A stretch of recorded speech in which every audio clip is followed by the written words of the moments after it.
Þema heimsþingsins Gef oss í dag vort daglegt brauð, sem bænin úr Faðirvorinu.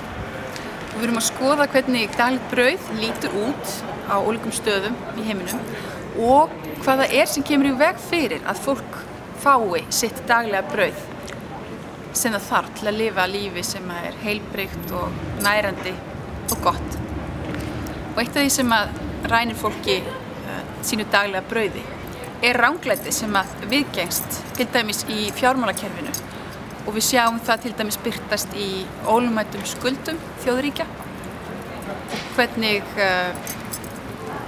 og við erum að hugsa hvernig við getum gengið inn í þau mál og séð kerfi þar sem gengur ekki bara út á að hámarka hagnað, heldur tekur inn í myndina líðan og heilindi og líf manneskjunnar.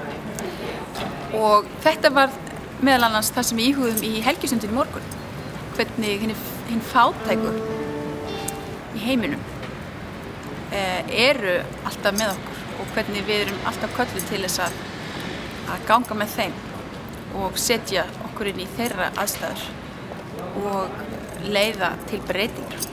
Til þess erum við kölluð.